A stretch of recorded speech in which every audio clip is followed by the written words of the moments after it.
Baseball isn't just numbers, numbers, numbers. This game is not being played on computers. You don't do that with a bunch of statistical gimmicks. You don't put a team together with a computer. We're talking weighted runs created plus, expected WOBA, his sweet spot rate, defensive runs above average, average exit velocity, barrel rate, xFIP, BABIP, SIERA. We are above replacement radio.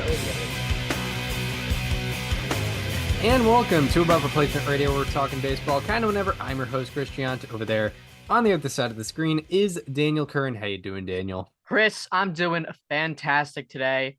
We had a bit of a long weekend away from the pod, but today is a podcast that I've been waiting to record for close to 2 years now. I remember at the All-Star break in 2022, hearing about bat tracking data that was in the very, very early stages. They had put it in Houston and LA's ballparks, and it was very clear that eventually more data would be forthcoming. It would be coming to more ballparks.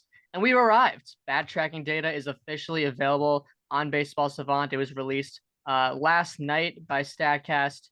And this is one of the biggest additions that has been made to Baseball Savant in our time as a podcast. I mean, there was a lot that came out last year with defense, base running, a lot of catcher stuff, especially. They changed up the percentile leaderboards and a lot of fantastic stuff. But this is really the one. I mean, Mike Petriello was talking about this the entire winter, to be quite honest. I listened to a lot of interviews with him. That's our guy, obviously.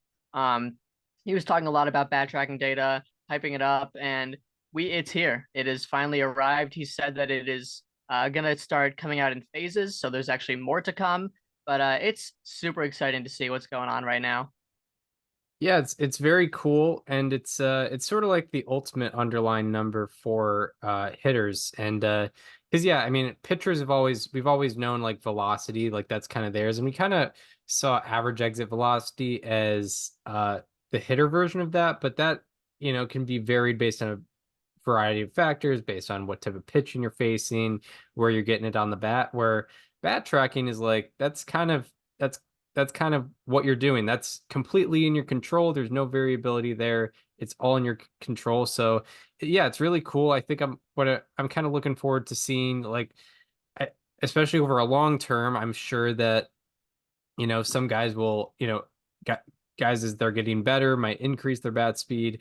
Guys who are getting older are going to be decreasing, or guys who may be getting hurt or healthier or increasing or decreasing their bat speed. So I think it's just going to be a great indicator of a lot of things that we talk about here.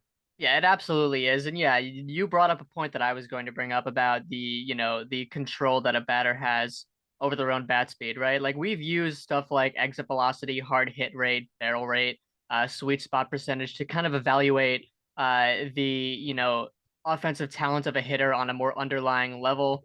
And the reality is, you could be big and strong, but if you're not, making the right kind of contact, if you're not squaring the ball up, if you're, hitting it on the ground, it's those numbers might not be as indicative of who you truly are as a hitter. But bat speed, yeah, it is putting it a lot more of just the batter's control. There are some factors that will play in. If a pitcher's deceptive enough and you're not, and you're kind of lost in timing that person, then yeah, it might affect your bat speed there. But for the most part, this is going to evaluate kind of strength of a hitter, so to speak.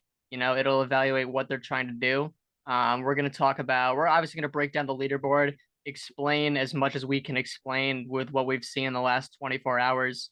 And yeah, it's the more you dive into it, the cooler stuff you can find, because yeah, like now everything is available just like that. It's not as if things just are kind of sneaking through. Maybe we get one example, two examples. It's just like we have the league data. As you've been talking, I've just been kind of searching how the league reacts to different pitches and their bat speed, and I think there's a little bit of a trend there based on like which pitchers have the highest bat speed against them. So yeah, it's interesting to observe this, and we've literally never had this before.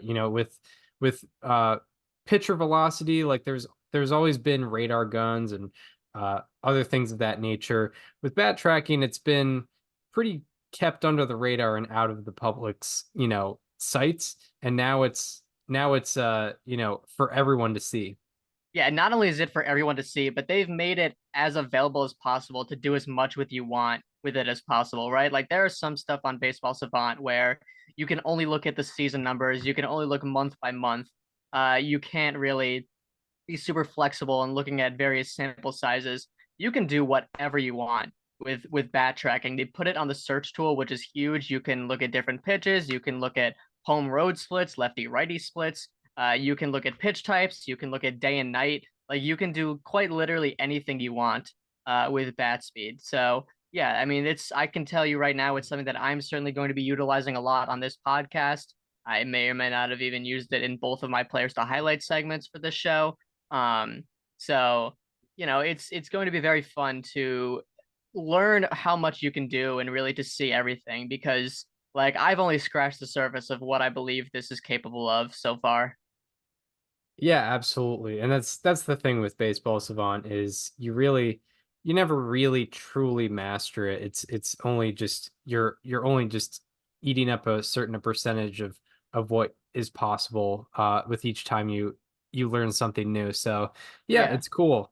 I mean, Mike Petriello was even on MLB's Sunday Night Baseball broadcast on ESPN last night to talk about the bat tracking data, and even he was like, "Yeah, I'm very excited to see what we learned from this as the Baseball Savant team, because people are going to start picking this apart and they're going to figure out stuff that we didn't figure out." So yeah, I mean, like you said, you don't truly master it, even if you're part of the team behind the site. You're still learning things from people like you and me. So I mean, I think that's what's so great about not just Baseball Savant, but just baseball in general, Statcast, right? Because people are so quick to judge things that they believe MLB is not doing correctly, whether it be marketing their players, whether it be relations with owners and front offices, whatever it may be. I think one thing that baseball undeniably does better than any sport is publicizing as much data as possible, because like this stuff gets people into front offices. Like as someone who worked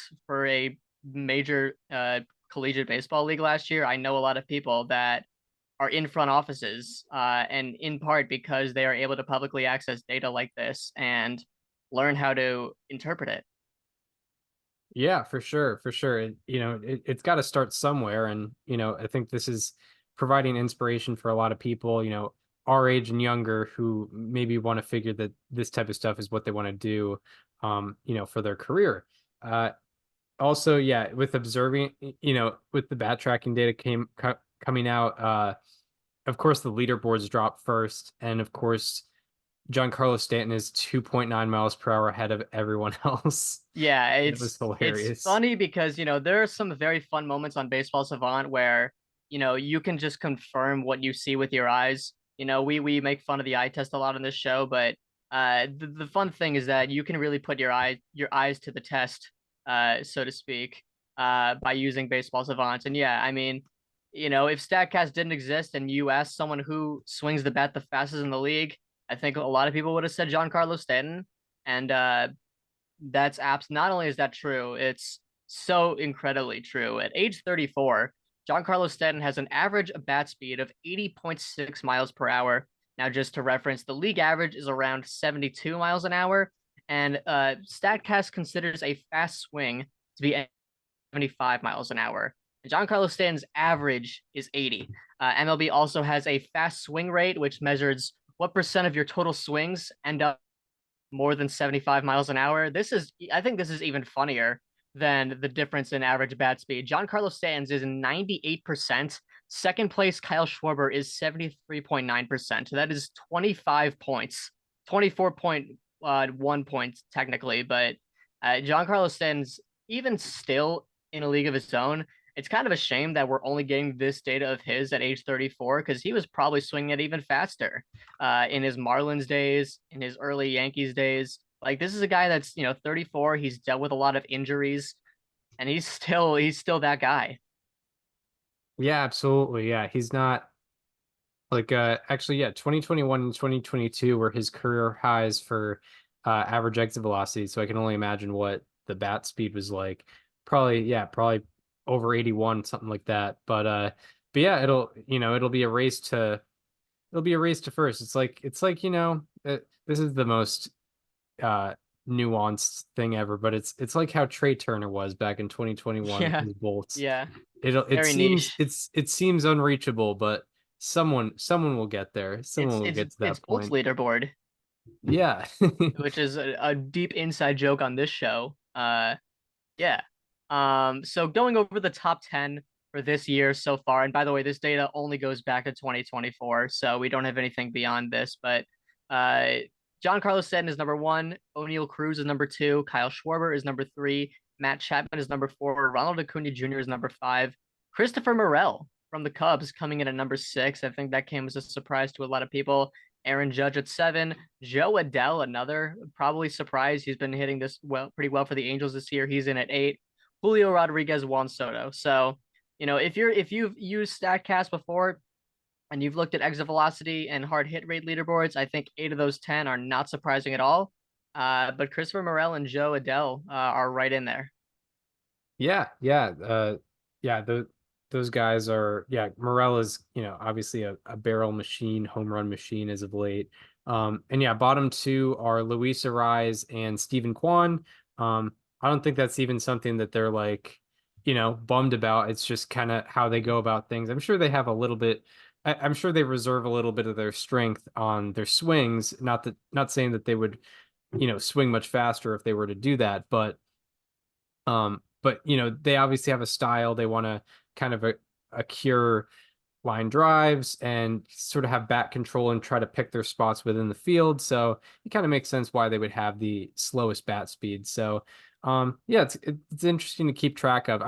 What would be fun would be if we did have this like a couple of years back, like Cody Bellinger, seeing the data between last year and the years before. But I'm sure we'll have many of those stories in the years to come.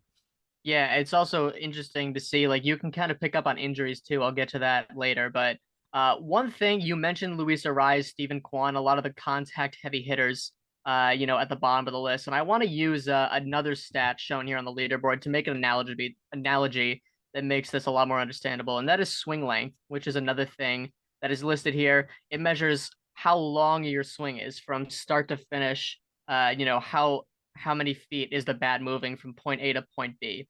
The highest is Javier Baez at 8.7 feet. Giancarlo Stanton is second at 8.4 feet. And the lowest is Luis Ariz at 5.9 feet. So the way that I'm going to put this is, because I know my dad listens to this show, I'm going to put it in a golf analogy. Javier Baez and Giancarlo Stanton, the way they swing their bat, it's like when you are at the tee box on a par five, right? When you're at the tee box on a par five, you have your driver, you're trying to get it as far out as possible. You're trying to hit it as far as possible. Luis Ariz, he's 15 feet from the green using a pitching wedge, right? Those are two entirely different types of golf swings, and it's two entirely different types of baseball swings for two people that are trying to do different things, right? Luis Ariz is not trying to hit home runs. He's trying to put the ball in play. He's trying to find a gap, hit a single, maybe a double. Giancarlo Stanton is trying to hit it 500 feet. And both of them are very good at doing exactly that. Yeah, it's interesting. I hadn't dived into it enough yesterday, but yeah, the swing length is definitely that really balances out the data there and makes it more understandable. So yeah, I think Luis Ariz shows up as the most compelling player on this. I know that the guy with the hilarious numbers, but Luis Ariz, the lowest average bat speed at 62.4 miles per hour, a 0% fast swing rate. He's never swung the bat faster than 75 miles an hour. But I think there are a lot of instances where he still ends up looking really good here. And we'll get to some of the other metrics later. But yeah, swing rate or swing length, I think it kind of shows you, a better way of explaining why he is able to do this. It's because, he's very good at, hitting the ball in terms of contact, but he also has the shortest swing in the league, right? I mean, yeah. Yeah, it's interesting. Savant introduced some new stats, squared up rate, as well as it looks like blast rate. Yep.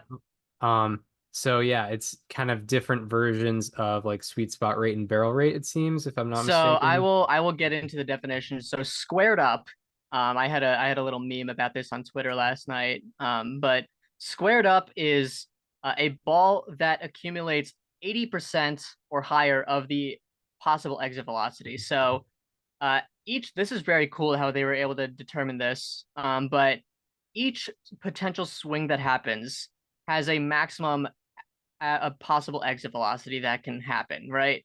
If it's a fast swing and a fast pitch, the ball is going to be hit harder. It's something we've been talking about when we talk about players from different eras. It's like, well, this player was facing 81 miles an hour, so blah blah blah, right? Because clearly guys weren't hitting that hard against 81 miles an hour versus 98 miles an hour like we see today.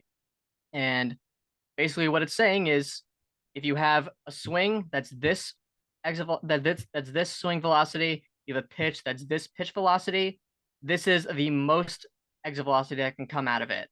And squared up is any swing that gets 80% of the possible exit velocity. So if you have a pitch and a swing that combine to produce a maximum exit velocity of 20 miles an hour, anything above 96 miles an hour on that swing is squared up because that's 80%. So that's how that happens. It's essentially getting as much, a good percent of the ball. Let's just put it that way. Yeah, And it's like getting the best bang for your buck on a swing.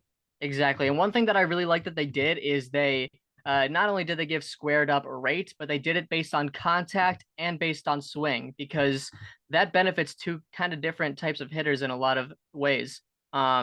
Because if you look at like or especially Luis Ariz, but like if you look at the squared up contact rate, it's what percent of the balls that you hit are squared up, and then it's what percent of all swings are squared up. It's very different. It's like how they have barrels per plate appearances versus barrels. So the contact one will play better for hitters that don't strike out a lot. Or sorry, the swing one will play better for guys that don't strike out a lot because if you swing and miss, that's going to go against your swing rate, your squared up swing rate. But contact takes that out. So like Juan Soto, for example, ranks second. Juan Soto is actually very good at both. He's second in contact rate and fourth in swing rate. Yeah. Yeah, like, well, I know like so a rise is first in squared up swing rate, and then contact, I guess he's up there, yeah, third. Yeah. And I think the good thing about this is that it's very attainable for all types of hitters, right? Like you look at a stat like barrel rates, it's not, it's easier for Giancarlo Stanton to build that up than it is Luis Ariz. Squared up rate is, I think a lot more fair, and it rewards many different types of hitters, or it can reward many different types of hitters. Yeah, for sure, for sure. Yeah, it's probably a little bit more nuanced than like, barrels per batted ball event versus barrels per plate appearance. I think it has a little bit more of a meaning with it. Yeah, it's pretty cool, and I think it's kind of fair. Yeah, I think based on everything that's presented to us, it's kind of fair to all archetypes of players, and that's kind of what was accounted for when they made all this stuff. So one thing that you might be asking is why do I care about a ball being squared up? Like at the end of the day, a hit's a hit, an out's an out. Why do I need a ball to be squared up? And the answer to that is because in 2024, which is as far back as we have this data, hitters do very well when a ball is squared up. The league average on squared up balls is 367. The league slugging is 644. Yeah, that's a good, that would be an MVP at least candidate, if not winner. Mm-hmm. And then we'll go over the next metric, which is blasts. Now, what a blast is, it's pretty simple. If you understood squared up rate, it's any ball that is squared up that happens on a fast swing. A fast swing we already determined is 75 miles per hour. So it's a combination of getting the 80% of the possible exit velocity plus a swing over 75%. So this is one that rewards a lot of power hitters. The top 5 in blasts per swing rate is William Contreras, number 1, who's actually number 1 in both contact and swing rate. Juan Soto, Shohei Ohtani, Giancarlo Stanton, Yandy Diaz rounding out the top 5. Yeah, yeah. Those are guys who are, I feel like the barrel rate leaderboards would look a bit similar there. Yep. And again, why do we care? The league average on blasts this year is 545. The slugging is 1116. That's one of the best seasons of all time. Actually, that's probably the best season of all time. Barry Bonds never even did that in his prime. Yeah. Like that's prime Babe Ruth. Like that's the only comparable metric. Yeah, it would be just from the average and slugging alone. I think that's a 1600 OPS. Yeah, and now of course, like none of this is being invented now. We're just publicly viewing who does it the most. Right? The beauty of Baseball Savant is it doesn't just tell you it's why it's happening. Why does Giancarlo Stanton hit so well? It's because his bat speed is very fast. Why does he hit so many long home runs? Well, it's because he squares the ball up on fast swings very well.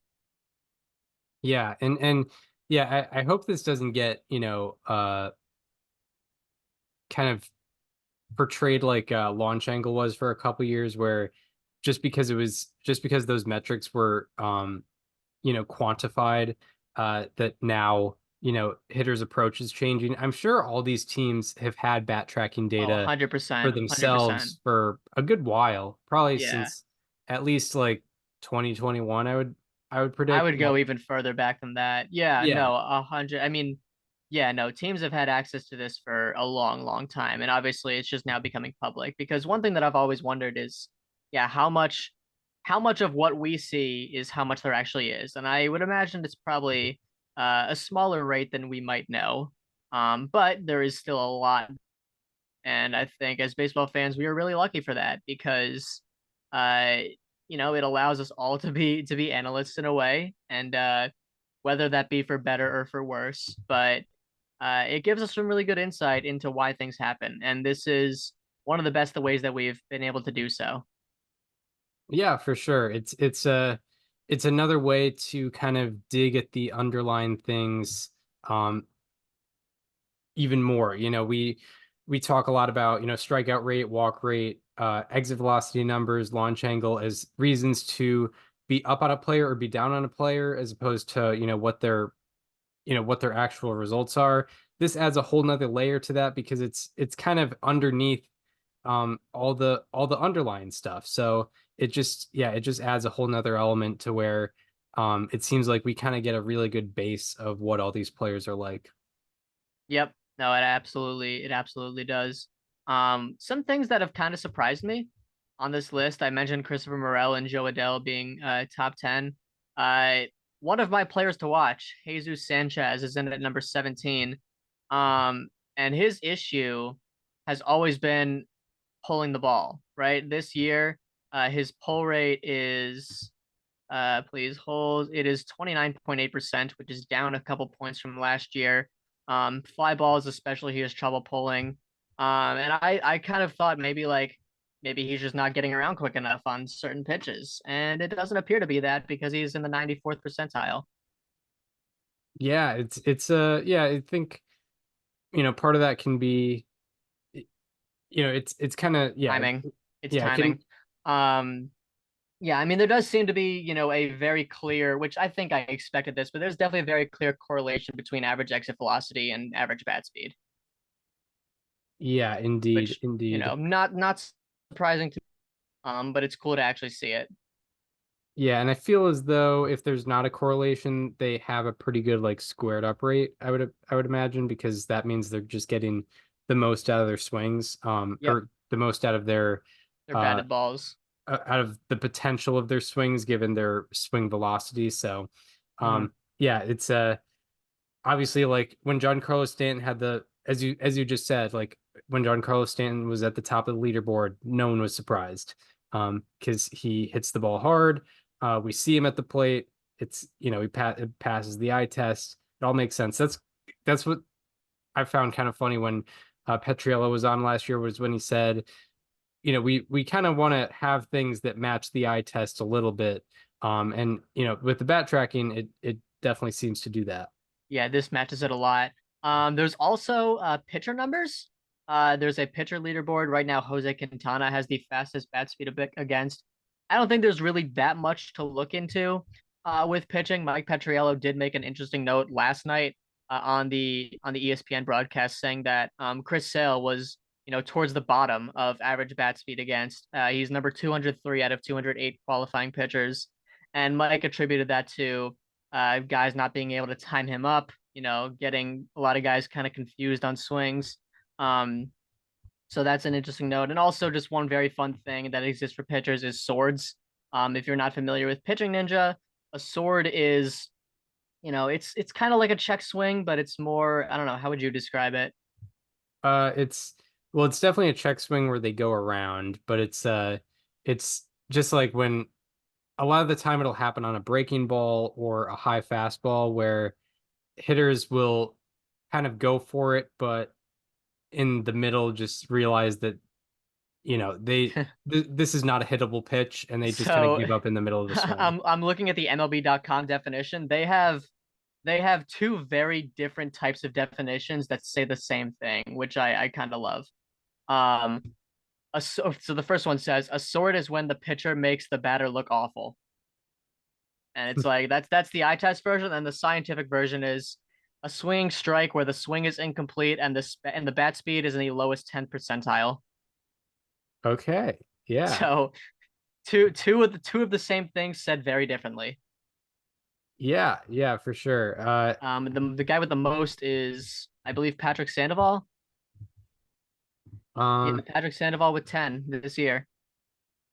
Yeah. With the pitcher bat speed, I've noticed at the top of the leaderboard, it seems like in terms of fastest bat speed against, and this is just anecdotal. I'm not pointing at any much real evidence, but it seems like a lot of either lower velocity guys or sinker ballers / guys who throw a lot of changeups.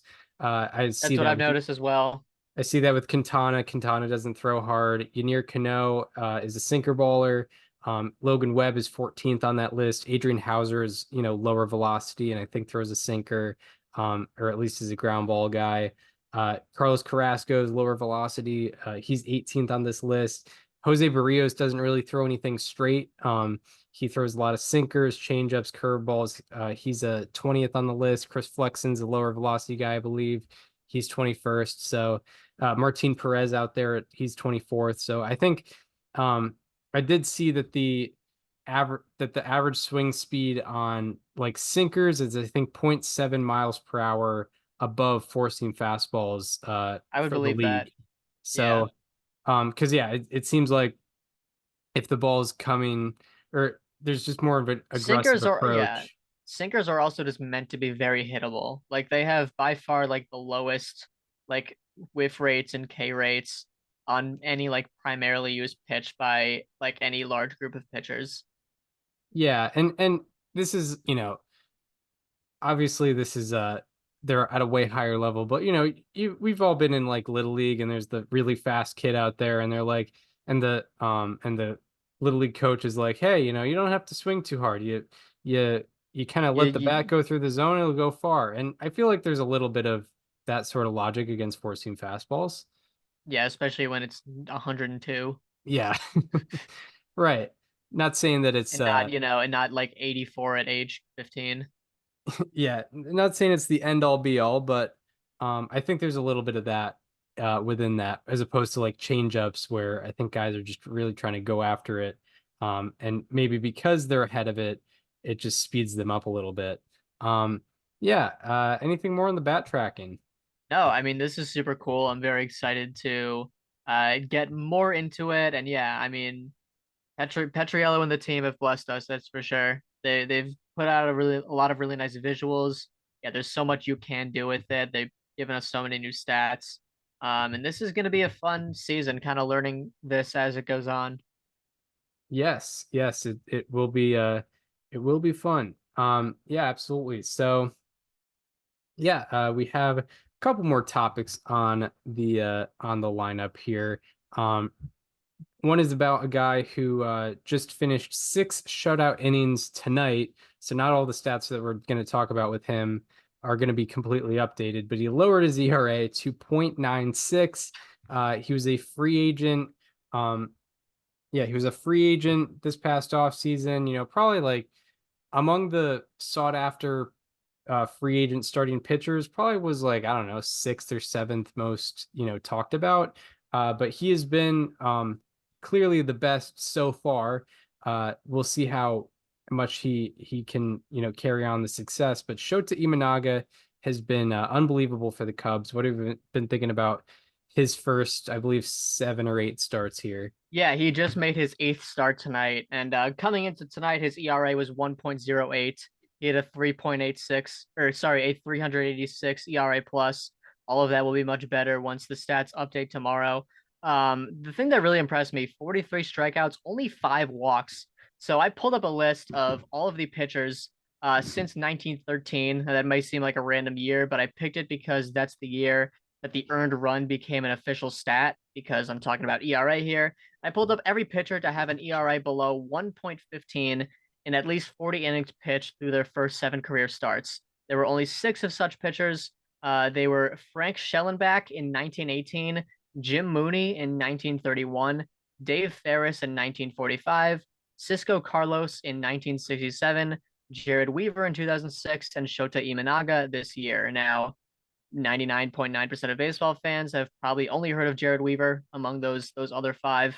And one thing that I assumed was Shota Imanaga probably didn't have the least amount of walks out of those 6, but he does. Oh, look at that. Look at that. Yeah. So he's the only pitcher since 1913 with an ERA below 1.15 in 40 innings pitched and 5 or less walks since 1913. Yeah. And I'm doing another span finder search right now, so come back to me in like 10 hours. Yeah. But yeah, according to the Fangraphs live stats, because they do and by the update, way, that's to start their career. yeah, to start their career. But yeah, according to the Fangraphs live stats, Shota Imanaga is first among 80 qualifiers in ERA and 4th in FIP. He has a 23.5% strikeout minus walk rate, only 0.58 home runs per 9. And yeah, I think analytically he's very interesting to look at. He's basically been doing this on 2 pitches. 2 pitches have made up 88% of his pitch usage. He has thrown. You could even say like 1.5, because he throws the fastball so much. Yeah, he throws his 4-seamer 58% of the time, or at least he did heading into today. And he throws his splitter 30% of the time. He has the highest run value on a pitch in baseball with that 4-seamer. That 4-seamer is at a plus 11 run value.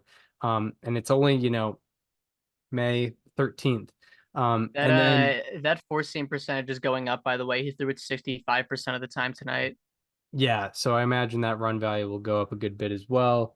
And yeah, he's a very interesting pitcher because he's one of those guys where he doesn't necessarily bring the velocity, but he has a high spin rate. He was compared to by Eno Saris to Christian Javier, and obviously Imanaga is performing better than Christian Javier right now, but in terms of pitching style, very, very similar in terms of getting higher fly balls, pop-ups, avoiding line drives, avoiding quality contact, while getting, your strikeouts and whatnot.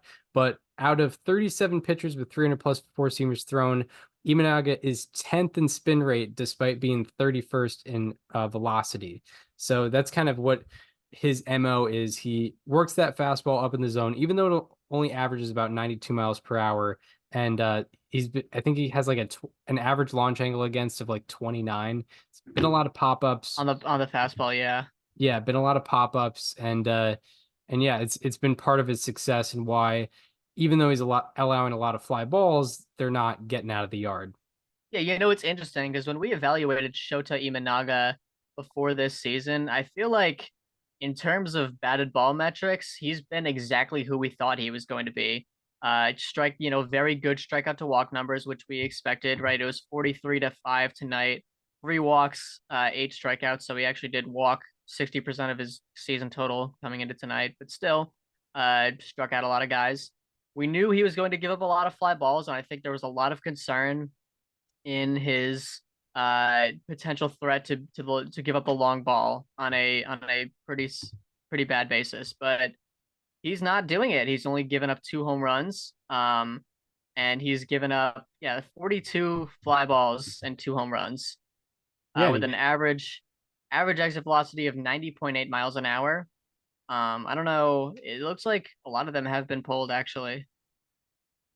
yeah, it's been interesting.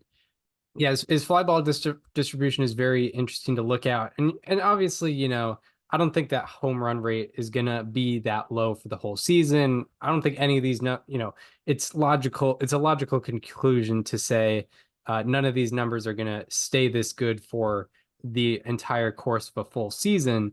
But it's still a good indicator of what he could become in this league. But nonetheless, he's allowed. He has a fly ball rate in the upper 30%, which would be a red flag for a lot of pitchers, but only 9.5% of his fly balls have been barrels, which is the 5th lowest rate out of 104 pitchers with 25 plus batted balls. The league average rate of fly balls being barrels is 22.5%, and he's at 9.5%. So what that's saying is, with most pitchers, it's implied that with fly balls are going to come, probably a quarter of them are going to be barrels, or a little bit less than that. With him, it's, less than 10%. So even though he's allowing a lot of fly balls, they haven't really been quality fly balls. And when you're giving up fly balls that are in the yard, I think the league average BABIP on fly balls is somewhere between 140. It might be even lower than that. It might be like 125, 130. So fly It's very balls. similar. It's very similar to ground balls, I believe. Like infield, like softly hit ground balls. Right. So fly balls in the yard is a great weapon to have. It's just when you give up fly balls, some of them are going to be home runs, obviously. You're not going to keep them all in the yard. But Imanaga has been doing a great job of getting non-quality fly balls hit against him. So that's part of the reason behind his success and why he's kind of intriguing, because he can give up those fly balls without it being too much of a problem, or at least so far that's been the case. Yeah, absolutely. It's been fun to watch, and the ERA is not going to stay that low, just to be blunt. Yeah. As of right now, coming into tonight, his fly balls have a 310 slugging against and a 535 X slug. That is a 225-point difference, which is on the luckier side, but actually very good. That 310 slugging against on fly balls is the 3rd lowest among the 104 pitchers with at least 25 fly balls allowed.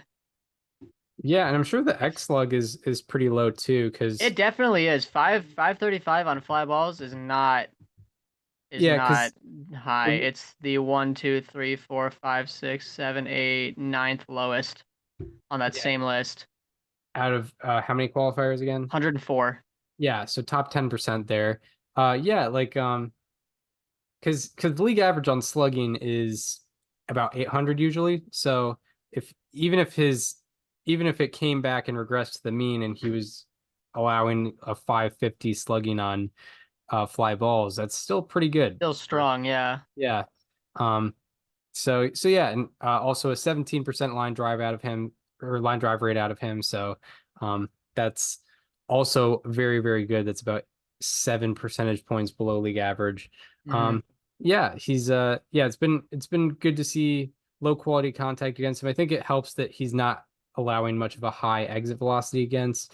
I think that's part of what our concern was. If he was giving up hard contact as well as fly balls, that would be a bad recipe. But he's given up pretty much average exit velocity, and then not letting it go in the yard. But yeah, I think a lot of fans are kind of scratching their heads at some of their teams and wondering why they weren't in on the Imanaga sweepstakes this offseason. And because you have to wonder after 8 starts, like what weren't teams seeing that he only got, like, I don't know, $14-15 million a year.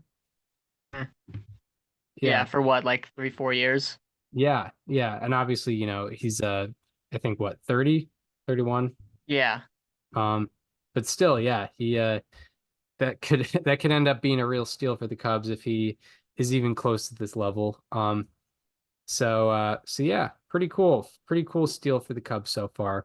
Anything more? Off no, off topic because I was preparing for our next our next guy to talk about. Uh O'Neal Cruz tonight barreled a ball with an 11-degree launch angle Oh my God. in tonight's game. What was the exit velocity? It was 116.3. Yeah, because I noticed in that diagram, that barrel diagram, there is like a very, very skinny part where it can go down to like 5 degrees. Yup. So if you hit it, 122, it's 5 degrees, it can still be a barrel. But yeah, 116 on Yeah, 11 degrees. it's actually not terribly uncommon. John Carlos Stanton's done it 8 times since 2015, barreled a ball with an 11-degree launch angle. Aaron Judge and Ronald Acuna have done it 7 times. Jorge Soler and Manny Machado 5 times. Hanley Ramirez has done it 4 times. Look at him go. Whoa. Um, so not terribly uncommon, but still very funny to see it happen. Yeah, because you think 11 degrees and you think like, oh, that's barely getting out of the infield. But when it's 116 miles per hour, Yup. it will go, very well deep into the outfield. Um, Oh, yeah, I need O'Neal Cruz to put up one of those like fun Ellie De La Cruz runs so bad. yeah, that would be nice. Let the people know Yeah. who he is. Um, but yeah, Shota Imanaga is not the only NL Central pitcher that we're planning to talk about. Even even as non how about that sort of slightly alarming is because Mhm. another young pitcher, or another pitcher young in his MLB career, has really made his mark, and not yet Paul Skenes, but Paul Skenes' teammate Jared Jones. He has been an absolute strikeout machine. What have you been seeing out of him so far? Yeah, I mean, Jared Jones was kind of a big storyline in spring training. He pitched like 14 or something innings and didn't allow a run, broke camp with the team, and has been awesome. Like Shota Imanaga, he's also basically doing it on 2 pitches. He throws his four-seam fastball, we'll call it 50% of the time, it's 49.9%, and then his slider 35.8% of the time. And both of them he's able to throw very consistently for strikes. He only has a 3.9% walk rate and a 30.9% strikeout rate, so that's a 27 rate minus walk rate. His launch angle against is 14.1 degrees, so he is giving up a lot of fly balls, some line drives as well, but that's all right. He does actually have more home runs allowed than walks, but that's kind of gonna happen. That's there. At least that's what's supposed to happen when you throw a four-seam fastball 50% of the time. Yeah, and that It just, it's fastball. not happening to Imanaga, but it is happening to Jared Jones. He does have the most swings and misses in baseball this year at 140. Wow, look at Yeah, him go. I Yeah, know. He is one of just 2 pitchers since 1901 with 55 strikeouts and less than 10 walks in their first 8 career starts. It is him. And then I'm sure some will remember the start that Masahiro Tanaka had in 2014. ooh, If yeah. you remember that, was growing up in New York and hearing about it every single day. Yeah, yeah. Um, yeah, he's been cool. Like and I forget, like was he a highly rated prospect? 'Cause I don't So really he was remember like kind of fringe top, if I remember correctly. fringe top 100. Yeah. Yes, and yeah, he came out, he broke out in spring training, and as you mentioned, and yeah, made an impression, and part of that is his fastball, like 97.3 mile per hour average fastball velocity, Yeah. and he's controlling it, a sub Yes, that's 4% walk incredible. rate. Baseball America had him at 74 preseason. MLB Pipeline had him at 62. And that's the only Baseball Prospectus never ranked him. This is the only year that he's been ranked. Right, right. So yeah, he kind of just came up, very recently, and yeah, doing some cool stuff so far. And I think he's maybe putting some relief on the Pittsburgh pitching department stigma. Yeah, no, for sure. I mean, the Pirates like pitching development was so bad last year that I like kind of gave up on it entirely. I wish I picked Jared Jones as my player to watch. But Quinn Priester and Luis L. Ortiz let me down so hard that I just couldn't do it. Mm, mm, yeah, Yeah. Each of his pitches have a whiff rate above 30%, and they all have put away percentages above 24%. yeah. Having a 34% whiff rate on a four seamer is pretty astounding. Yeah. That's now I'm curious about. That's like Spencer Strider, Jared Jones, Jacob DeGrom. Like that's Right, elite level company. right, exactly, Edwin Diaz is exactly. probably We'll Felix take a look Bautista at that. probably. Mason Miller definitely. Actually, Mason Miller's probably above that. This year, What is Mason Miller's whiff Ryan rate? Pepio has a 41% whiff rate Yeah, on he four does. seamers. Wow. That is my Rays player to watch. And then it's Jared Jones. He's right Yeah. behind him. So that's out of pitchers with Where is Mason Miller's at 47.7%? that's out of pitchers with 250 pitches, 254 seamers. When you do it at 300 Yeah. four seamers, it's Jared Jones at the top. Mason Miller has 151, but that's also Yeah. not swings, so Right, right, yeah, exactly. still hilarious. 17 strikeouts and 12 batted balls against a four-seamer Yeah, for it's Mason Miller. absolutely insane. Yeah, Yeah. that's pretty cool. Yeah. Our A's player to watch. Yes. In unison for that one. Yeah. Yeah, so yeah, it's pretty cool what Jared Yeah, Ju and by the way, we should also talk about his slider as well because it's arguably better than his fastball. It has a better whiff rate. It has better results against it. Obviously, he's throwing it for strikes just as well. Um, his slider has been pretty ridiculous. It has a 2.5%. Hold on. Where does it rank in run value per 100? And also just run value in general. That is a good question. He's at 6. Okay, so he's tied for 23rd among all pitchers, but that's on a secondary pitch. That's not how it's supposed to be. And it's only 21 pitchers, but out of 21 pitchers with 200 plus sliders thrown, is the fourth highest whiff rate. Yeah. Maybe that's not crazy Yeah, so I impressive, mean but that's two elite pitches that he's able to yeah. throw for strikes. Yeah, it's funny that you mentioned Spencer Strider because yeah, that's how Spencer Strider started his career, was just throwing absolute heat and then following up with a slider and not really having much else, but absolutely dominated. I mean, he had a sub 2 FIP in his rookie year, and Jared Jones is showing the potential to be a very quality rookie of the year candidate here, and provide some stiff competition with Imanaga and Yamamoto. Absolutely. Yeah, it's quite the rookie pitcher year so far. Yeah, and we didn't even get into the big one, the big name.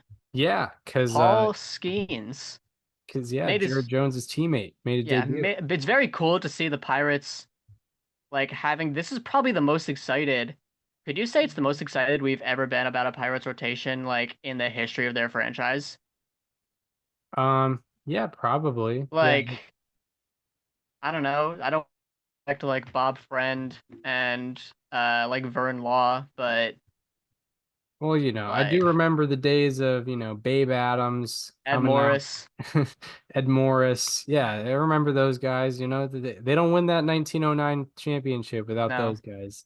no But chance. Ed Morris was a little before then, but but you know. but nonetheless, yeah, I mean, when I think of the Pirates being successful in my lifetime, their rotation doesn't come to mind. I think their bullpen helped them out. Their offense was good. They had Kutch, but I mean, they had Cole. They didn't have much behind Cole. Liriano. Yeah, they had Liriano was dope. They had Liriano's like second what do you call it? Second wind of his career, where he Yeah. after he was an ace and then he kind of sucked and then he was an ace again. So they had that part. That was fun. Yeah, that was cool. Yeah, but I mean, this is different. Paul Skenes made his major league debut. on Saturday against the Cubs. I highly recommend going back and watching that first inning. Like it was chills. Especially the at bat against Seiya Suzuki. Um, it was genuinely breathtaking to watch. Yeah, and I mean, shout out to the Pirates for like not calling him up for, a road game against the Diamondbacks, and instead calling him up, so that he can make his major league debut at PNC Park on a On a Saturday Saturday, when yeah. people want to go. Luckily for them, I think it turned out to be a good day for weather as well. So, Well, oh well, it's for for the for first him, four for Paul innings. Skenes at least. Yeah, For that, everything before and after, not at all. yeah, and indeed. There was But a 2.5 hour rain delay after he came out. So, people will look at, if you didn't watch the game, you'll probably look at the line, 4 innings pitched, 3 earned runs, 2 walks, a homer, and be like, that's not that good. Like, did he really do that good? Is it worth talking about this much? And I think the line is a little misleading. He came out for the 5th inning and gave up 2 straight infield hits and then got taken out of the game at 84 pitches. The Pirates have been very, very careful with his arm. He was stretched out a ton in college. He hasn't thrown more than like 50 pitches in a start throughout the minor leagues. So you kind of figured he was going to be on a bit of a pitch limit, and it turned out to be around 75, 80, 85 pitches total. So he leaves the game, and then Kyle Nicholas comes in, strikes out 2 batters, and then uh, hits a guy, 4 straight walks, rain delay, 2 more walks. The Cubs scored 6 runs on bases loaded walks in this game. yeah, that's crazy. So he left the game having it be uh 4 innings, well 4+ innings, 1 earned run. Uh and the 2 stranded runners were both infield hits. Right. And with, obviously with one start you can't really look at results and be like, "Oh, this is who he is," No, yeah, you and can't. you can't look at underlying things and say that's who he is, but the underlying things looked really good. 35% whiff rate on the day, 33% called strike and whiff rate, and also 54% zone percentage. I think league average is around 48%, so he put So it in the he zone. was attacking. Yeah, the location on the fastball was a little iffy towards the end of the start, but he was attacking with every pitch he has. I mean, he had a really nice 96 mile per hour splitter that he was throwing. He threw, I believe, 15 93 plus mile per hour splitters in that start, and that is the most that anyone has thrown in any single game since 2008. Also, Yeah. probably since ever, Yeah. because I don't know who was doing that before 2008. That's just as far back as the data goes. Yeah, and on that splitter, 12 swings, 7 whiffs for a 58% whiff rate, and a 52% called strike and whiff rate on that splitter as well.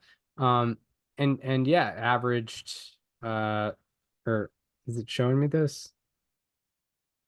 Is is it showing me the velocity, or do I have to scroll back up for that?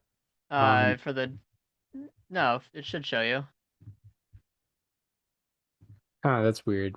Let me find it. Are you talking about the splitter velocity? Um, oh wait, it's all the way over on the right. I think it's different. Yeah, it's weird placement. Okay, yeah. 100 mile per hour average fastball velocity. That's So for yeah on 33 fastballs or four so seam that fastballs rather. that seems to be in check. Yeah, it's exciting. I'm excited. I was in Baltimore for the day, so I'm excited to see his next start whenever that is. Because he's obviously, not only good but provides a good entertainment value. I mean, who doesn't want to see a starter averaging 100 miles per hour? It's like, we're kind of amazed by Mason Miller right now, but that's kind of what Paul Skenes is with as a starting pitcher, or Yeah. could show the potential to be. O'Neal Cruz also hit a ball 119 miles an hour in this game, That's pretty nice. and it was a line drive. Yeah. It had the funniest like numbers ever. 119 miles per hour, 14 this is a double. 14 degrees, 288 feet, and the home run he hit in this game, 'cause he did homer in this game, It was 114, 19-degree launch angle, 427 feet out in 29 out of 30 ballparks. Hmm. Well, Not out in San Francisco, so you can probably imagine where it was hit oh, if you didn't see it. it was hit to the old right center gap. Yep. I can imagine old Triples Alley. Yeah. Yeah, so pretty exciting stuff there in Pittsburgh. It's cool to see. It's cool to have a little bit of that because I feel like they were kind of a dull. They've been kind of a dull franchise in terms of excitement for the last, I don't know, 9 half years. decade. Yeah, or Even more than that. even more than that. Yeah. Um, Livy Dunn was also there. That was apparently a big deal. yeah, that was cool. Yeah, apparently, good pitchers have attractive girlfriends, so that's big news going on there. Huge. Um, It's like in that scene from Moneyball. yeah, yeah. Uh, ugly girlfriend means no confidence. So if on the inverse, I think Paul Skenes has a decent amount of confidence. Um, but Especially someone at like the height of her popularity. Pretty big. oh yeah, yeah, chasing the cloud as well. Um, but but yeah, anything more before we get into players to highlight here? No, let's do it. All right. Well, we've been hyping up a lot of players, so we gotta tone it down a little bit, and we're starting off with our Monday, May 13, 2024 edition of Slightly Alarming Statistics. He's been barreling up the ball way less. He's not missing bats. He's not getting the ball on the ground, and people are hitting it in the air more. It's been so bad. He is getting a Slightly alarming. Yeah, we gotta even it out. Talk about someone that sucks. So I am going with a guy that both of us had in our top 50s. Both of us had him in our positional top 10s. And it is Bo Bichette because he and the Blue Jays in general have been underperforming this year, but especially since April 24th, Bo Bichette is slashing 143, 186, 196 for a 383 OPS and an 11 weighted runs created plus, as well as a minus .4 FWAR. That 11 weighted runs created plus is the third lowest among all qualifiers. So before this span, Bo Bichette had a 14.6% strikeout rate on the season, and in this span, he has raised it to 20.3%. So he's striking out 5.7% more, which is unfortunate. Now, this is normally the part where I dive into everything that he's been doing really bad at and why he's been really bad. To be honest, that's not really the case. I mean, he is hitting a lot of ground balls, but that's also just kind of who he's been. But he's been really, really unlucky. To say that he's been unlucky would honestly be an understatement. Over the span, he has an average exit velocity of 94 miles per hour, a hard hit rate of 59 per hour, and a sweet spot rate of 29.5%. That's not very good, but still, he's hitting the ball hard and keeping it on the ground. You know, he should have a little bit more luck than what he's had. He has 10 batted balls that were hard hit and in the sweet spot, and he is 2 for 10 with 2 singles. Among the 84 hitters with at least 10 such batted balls, he has the second unluckiest difference in batting average minus expected batting average. He has a 200 batting average and a 557 expected batting average on those batted balls. He also has the 11th unluckiest difference in slugging minus xslug, a 200 slugging, and 812 expected slugging. That's 612 points. During the span, 30.2% of his swings have been squared up. And on squared up contact, he is hitting 188 with a 281 slugging. His expected batting average is 358. His expected slugging is 549. Of the 21 hitters with at least 100 swings in the span and a squared up rate around above 30%, he is the only one batting under 273, and he's hitting 188. So Bo Bichette, he is striking out a little more. He is hitting on the ground, maybe a little too much. But, I mean, he shouldn't be this bad. So he is getting a slightly alarming for me. I mean, we always called that no matter what, but emphasis on the slightly for this one because he'll get back to being who he is. Yeah, Bo Bichette and his luck. Slightly alarming. Yeah, I will counter you with another Blue Jay who's been slightly alarming.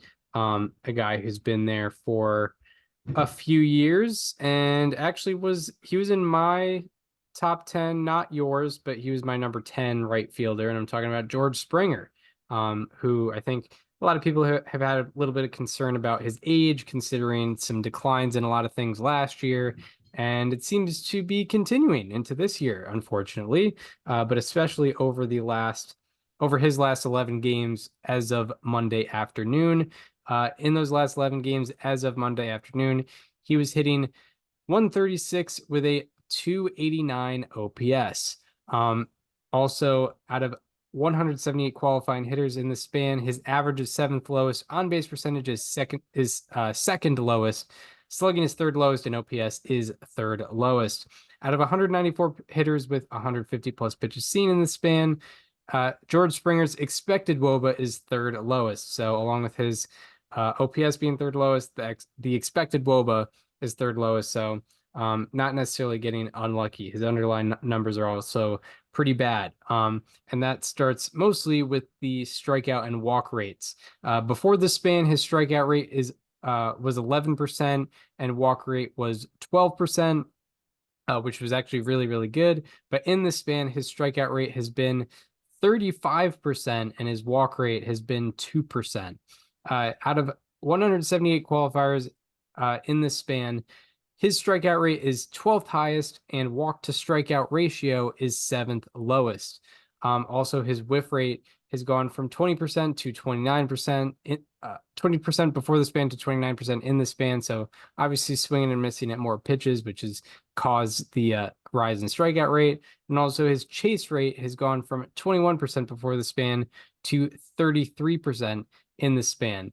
And if you want to look pitch specific, he's been struggling against sliders. He is over 9 on sliders with a 56% whiff rate. So George Springer didn't necessarily start the year great, but over the last 11 games, he's been especially underperforming and yeah, been a little bit of a blow to the Blue Jays, who are under 500 right now. So yeah, George Springer. Slightly alarming. And now we will transfer from the lows to the highs, where we are talking players that are really standing out as of late. Now we will go to our Monday, May 13, 2024 edition of How About That? He's striking out less, walking more, and he's also making better contact. Turning into a strikeout machine just out of nowhere. He's been excellent all around this year. And he is getting a... How about that? Yeah, so for my How About That, I am talking about maybe one of the quickest ARR comeback specials that we've ever seen. I put this guy as a slightly alarming on April 7th, and here he is as a How About That on May 13th. I am talking about Max Kepler, because you know what? He's been awesome since he returned from the IL. He returned from the IL on April 22nd, and ever since then he is slashing 413, 465, 698, 1163 for a 227 weighted runs created plus and a 1.4 FWAR. Among the 179 qualifying hitters since that date, he ranks first in average, second in OBP, third in slugging, first in OPS, first in weighted runs created plus, and tied for first with Aaron Judge in FWAR. That would have been nice to have, but Stephen Kwan, thank you for making me not hate myself. That's an F4 League reference. Before this span, his fly balls had an average exit velocity of 87.4 miles per hour, which I mentioned before in that slightly alarming segment. In this span, it is up to 90 miles an hour, even 90.0. So he's hitting his fly balls a lot harder and getting a lot better results. Also, before the span, his strikeout rate was 28.6%, and in the span, it is just 12.7%. So it is a much larger sample size, this one, but he has dropped his strikeout rate by nearly 16 points. So that's been very, very impressive. He has also looked a lot better just in general this year against off-speed pitches, which is something I noticed. In 2023, he had a 27.2% whiff rate against changeups and a 20.3% strikeout rate. And in 2024, that whiff rate is down to 14.8%. He's nearly cut it in half. And that strikeout rate is down to 8.3%. He's cut it in half and then some. He's dropped it by 12%. He also had an 0.2 run value per 100 against changeups last year. And this year it is up to 3.1. So he's doing a lot more damage and also making a lot more contact against changeups. Before and after the injury, he was injured with right knee contusion, missed a few games for the Twins, but Before and after the injury, his average bat speed has gone up from 70.5 miles per hour to 72.6 miles per hour. So he's swinging the ball 2 miles per hour faster since the injury, which probably meant that the injury was affecting his bat speed, hence why he was performing so poorly. His fast swing rate has gone from 8% to 25%. His squared up rate on swings has gone from 8% to 28.2%, and his blast rate has gone from 0% to 16.1%. So Max Kepler is back from the knee injury, and he is doing so much better, and he's been one of the best hitters in the league since coming back. Yeah, Max Kepler. How about that? Don't call it a comeback. I've been here for years. I'm rocking my pants. What suffers in fear? Let me tell you, it felt good putting some bat tracking metrics in my how about that and my mostly my how about that. I did throw one in my slightly alarming, but that felt good. I knew you'd be excited to jump on that. Oh yeah, no, I knew like I wasn't going to do a how about that today unless I could incorporate some good bat tracking metrics. Yeah, and yeah, it's talking about bat tracking, it's when we talk about increases in average exit velocity and there's a 3 mile per hour difference, it's like, oh, this is a much bigger deal than the small number we're talking about. With bat tracking, that's even more of the case because that's completely in the hitter's control. It explains the increase in exit velocity. Yeah, exactly. And I think 1 mile per hour difference of bat tracking is more meaningful than 1 mile per hour difference of average exit velocity. Oh, no doubt. So my how about that is a pitcher. I actually put him as a how about that last year at some point, I believe. Either last year or 2 years ago, but I think it was last year. But talking about John Gray of the Texas Rangers. In his last 7 appearances and 6 starts, because he oddly had 1 relief appearance in this span, but in those in those appearances, he has a 1.64 ERA and 1.65 FIP in 38 1/3 innings pitched. Out of 81 qualifying pitchers in this span heading into Monday, his ERA ranks 5th and FIP ranks 1st. He also has the most F4 of any pitcher in this span. Part of that has to do with him only allowing 1 home run in the span, which makes for the 3rd lowest home runs per 9 out of 81. His strikeout minus walk rate is 25%, which is 11th highest out of 81. And I think the biggest difference with John Gray from this year to previous years is his slider usage. He already used his slider a good bit in previous years, but he's amped that up even more. He's throwing his slider 47% of the time in this span, and hitters are hitting 143 and slugging 200 off of it. That is lethal, especially for a pitcher you're throwing almost half the time. And out of 166 pitchers to throw 250 plus pitches in this span, Gray has the highest slider usage. And that's out of pitchers with 250 plus pitches in this span, he's thrown over 500. So there is a lot of leeway where John Gray has the highest slider usage.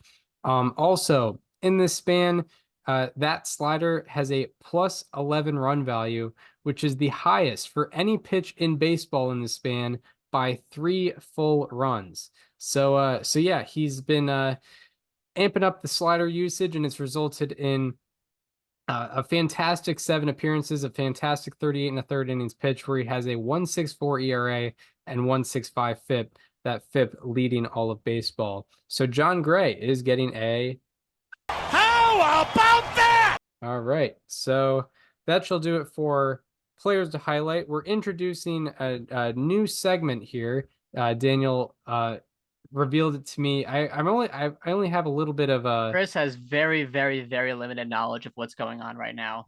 Yes. So I guess I'll take it away. So I want to incorporate this new segment into our shows. For now, because I can't think of another name, we're calling it Niche Savant Trivia. Chris and I frequent Baseball Savant. We frequent as many corners of it as we possibly can.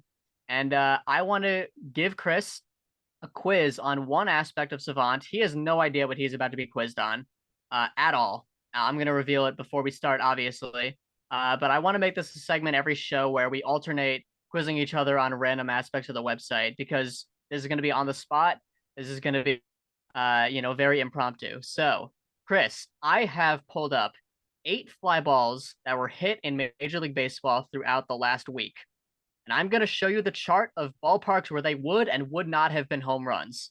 And based on that chart, I'm going to have you guess where in the ballpark it was hit. Okay. And so there's 8 ballparks or 8 fly balls. I'm going to give you 2 lifelines that you can use once each. The first lifeline, I'm going to tell you the exit velocity and the launch angle on the batted ball. I'm not going to tell you the hit distance because that will, I think, give away too much. And the other one, I will tell you the batter that hit it and what ballpark it was in case you happen to remember if that guy homered or not, if he hit a ball in a certain spot that you remember. So those are your 2 lifelines. So whenever you're ready, we will get started here. So I'm guessing the result of the fly ball based on No. You're guessing what part of the field it was hit to. Okay. Based on the you're not gonna know unless you use the lifeline. You won't know what ballpark it was hit in, who hit it, if it was a home run or not. All you're going to guess is, okay, it's a homer in these ballparks, not a homer in these ballparks. Must have been to this part of the field. Yes, an Above Replacement Radio YouTube channel for the visual reference of this. Yes. Please, if you are listening on Apple Podcasts or Spotify, I advise you to go to the YouTube. Yeah, you're gonna want to be there. All right. So I am sharing my screen, and Chris, I'm gonna start you out with an easy one here.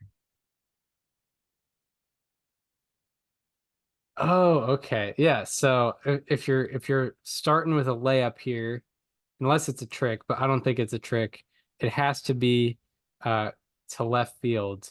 Yeah. All right. So if you're not watching, it's a home run in 29 ballparks, but not a home run at Oriole Park at Camden Yards. So Chris says it's to left field, and let's see it.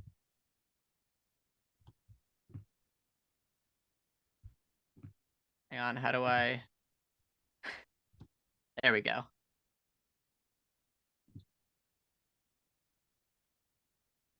Oh, yeah. That's a deep drive, and it's gone to left field. All right. Okay. All right, so you're 1 for 1. I appreciate you building confidence in me by for giving sure. me a nice. I will say there is no real steady increase in difficulty from here on. I just gave you the easy one first, and then the difficulty kind of staggers from here on. But I promise you, it won't be easier than this. All right, fly ball number 2. Home run only at Wrigley Field, and not a home run anywhere else. So I imagine it's one of the right center or left center. So I'm gonna have to guess. Can I take a guess which one? I'm gonna go left center here. All right, Chris is going left center. Got MJ Melendez here. Oh, there we go. Oh, wow. 2 for 2. Look at me. Look at Okay, that. Chris. All right. 2 for 2. Not bad. It's fun. The third one, it is a home run in 14 ballparks, not a home run in 16. Yeah, this is going to be a tough one. This is where you got to start thinking. So not a home run at Minute Maid, so it can't be really far to right field or left field. So I imagine it's somewhere in the middle here. Not one in Kauffman. Rogers Center is pretty standard measurements, so it's not a home run there. So yeah, I'm curious about. So yeah, home run in Yankee Stadium, home run in Fenway, home run at this isn't giving me much. Yeah. No, this is one of the tougher ones. Because it's a home run in all the hitter ballparks and not a home run in all the pitcher ballparks. So man, I'm just gonna wing it. Would you like to use a lifeline? Yeah, I'll use a lifeline for this one. All right, which one? What were the options again? The one is I give you the exit velocity and launch angle, and the other is I give you the player who hit it and the ballpark it was in. I'm gonna go exit velocity and launch angle. All right, I'm gonna stop screen sharing for a second so I can pull this up. All right. All right, it is 108.5 miles per hour and 20 degrees. To give you some visual. So based off of that, 108.5, 20.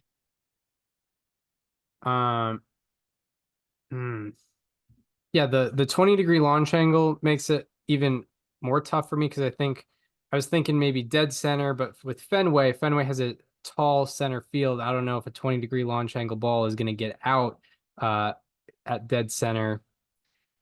But still, just based on what I know and the fact that the Minute Maid thing is probably my biggest indicator that I don't think it's going to be in either of the corners. So I'm just going to say dead center. You're gonna say dead center? Yeah. All right, let's see it.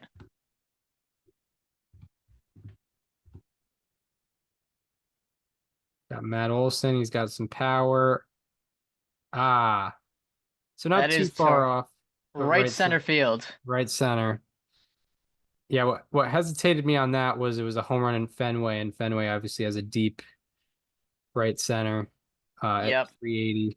But all right. So you're 2 for 3, down a lifeline, and we get into fly ball number 4. All right. Fly ball number 4. Okay, so it is a home run in 23 ballparks, not a home run in 7 ballparks. It's not a home run at Fenway, Wrigley Field, Coors Field, Kauffman, Angel Stadium. I'm gonna say it's like sort of down the right field line here. Down the right field line. But definitely pulled by a lefty, very opposite field by a righty. All right. But right field is like the part of the area. Yeah. Is it the final answer? Yeah, right field. All right. I got a lefty up. Bang. Nice guess. Here we go. Dribble by Charlie Blackman, and yeah, you nailed it. Lovely. All right. There All we right, go. you're 3 for 4. No matter my results, this is a very fun game. Yeah. All right, so next fly ball we have a home run in 11 ballparks, not a home run in 19 ballparks. It is trying to look at the key one. So it's a home run in Baltimore, so it's obviously not going to be going to left.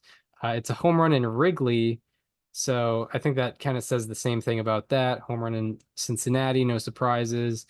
Home run in Angel Stadium. So I'm thinking this is probably somewhere in the gap, right center field or left center field based on what we have here. Not a home run at Fenway.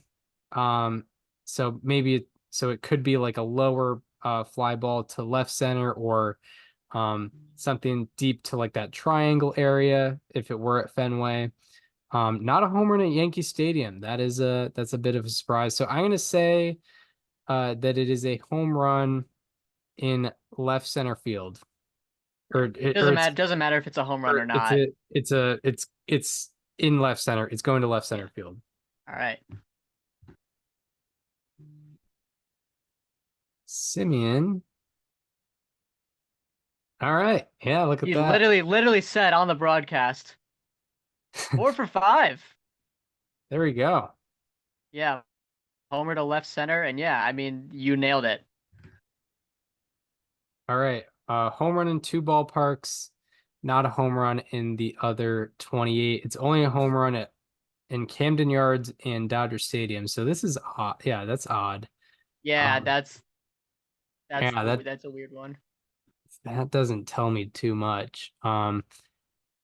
Yeah, so I'm thinking it's probably somewhere in the right field area because Camden Yards has a fairly standard center field. I know Dodger Stadium has a shorter center field, but if it were a home run if it were dead center, and it were a home run anywhere, it would be like Petco Park as well as Dodger Stadium. So it's not going to be at center field. So I'm thinking this is I know it's to the right side. It's whether it's right field or right center field, and I'll say right center. All right, right center is the guess.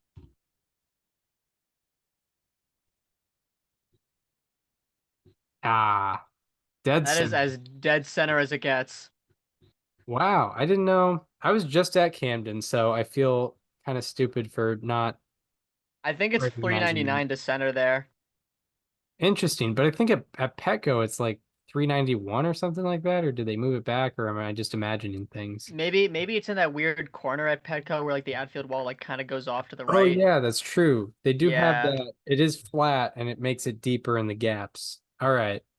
So All we're right, what, so 6? you're 4 for 6. You still got one lifeline and 2 more fly balls to go. All right, Okay. fly ball number 7. So home run in 2 ballparks, and it's only Yankee Stadium and Oracle. Um, yeah, I can't think of anything else than like right field, like probably pulled by a lefty. Obviously that's not part of it, but right field, All right, right field line, right center. right field, just like All right, right field line area, closer to the line than right center. this way.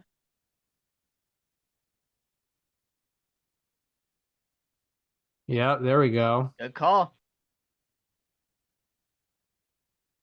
All Nice. right. Yeah, nice job. So you are 5 for 7, and we got one more fly ball to go. There you go. All right, it is a home run in 26 ballparks, not a home run in Fenway, Wrigley, Coors, or Lone Depot Park. So yeah, Fenway, Wrigley, Coors, they definitely have weird dimensions. I forget about Miami. Miami must have something weird. So with Wrigley, if it's Wrigley has very deep left field lines and right field lines. Fenway doesn't have a deep left field line, but they have a deep right field line. Coors is deep all the way around. And Lone Depot, I feel like, has a somewhat decently deep right field line. It could be one of those ones where it's a low launch angle and it would be off the green monster at Fenway. So there is that possibility. But yeah, I'm trying to think the alternatives here. Can't be in any of the gaps because that would be out at Wrigley. Um, can't be dead center probably because I feel like um it would be more of an even split there. Uh, and none of them have particularly short um or deep center fields. So I'm gonna go back to I'll go back to the old well and say right field line area. You in a right field line? Yeah. All right. Can we end on a victory? We got a righty up. That's not great. Left field line. Left field line. See, I don't know if that's a home run at Fenway. No, it's definitely not a homer at Fenway. Yeah. Yeah. Yeah. So I 100% also would have said right field line on this one, but I actually watched this home run live. Hmm. I did say there was no real variance in difficulty. This one was the hardest one, and I did put it last intentionally. Okay. Because Well, yeah, in Baltimore, it like hits in that one corner where like the wall is just barely low enough. yeah. Yeah. Yeah, I knew I also would have said right field if I didn't watch the home run live because I played along while I was picking out these fly balls. And this was one where I was like, well, actually, I saw this, so I know it's left field, but I 100% would have said right field as well. Yeah, I would not have expected that one. It was definitely a weird uh hit by Dylan Moore, but it went out in Seattle. Yeah. Yeah. Off the foul pole and whatnot. Yeah, so you went 5 for 8. You left one of your lifelines I on did the forget table. about that. Yeah. Yeah. But that was part one of niche savant trivia. Chris, I think you did pretty well. I mean, you got more than half. Yeah. I'm Five happy for with eight. that. Yeah, Yeah. especially in an option in a game where it's not 50-50. No. It's, I guess the options would be left field, left center, dead center, right center. So you have 5 options Yeah, about. you pretty much have five. And also it's like you can be pretty subjective. Yeah. Yeah, for sure. So yeah, Like I tried to keep it to fly balls where like there is a definitive answer. um yeah, for sure. Yeah, exactly, where it's not really a blurred line. Hmm. Um yeah, if in the post game presser here, I'm pretty satisfied with my performance. Yeah, and I'm hoping to add a fun one for next week. Pressure's on because Yeah. that was a good I one. know. Yeah, I randomly thought of that at work this week or last week, and I was like, that'd be a fun segment. I already have my next one planned. Sounds good. I'll have to do some digging. Um, yeah, wonderful. Well, yeah, that's the end of the ARR game segment, ARR niche Baseball Savant trivia segment. But yeah, fun time. But anything more to add before we wrap this up? I think that's all for me this week. All right, fantastic. Well, it's been a pleasure doing the 308th episode of Above Replacement Radio. If you are listening on Apple Podcasts or Spotify and want to watch the conversation as it happens, or watch where those fly balls went, make sure we're not lying here and feigning my success, go to the YouTube channel. It is called Above Replacement Radio. Also, follow us on social media. Follow me on Twitter, @Chris_Gianta. Follow Daniel on both Twitter and Instagram, @Daniel_Curran, and follow the show Instagram @Above Replacement Radio for all the show needs. We hope you enjoyed this one, and we hope to see you next time, or we will be talking all the happenings in Major League Baseball once again. See you then. This conversation is over.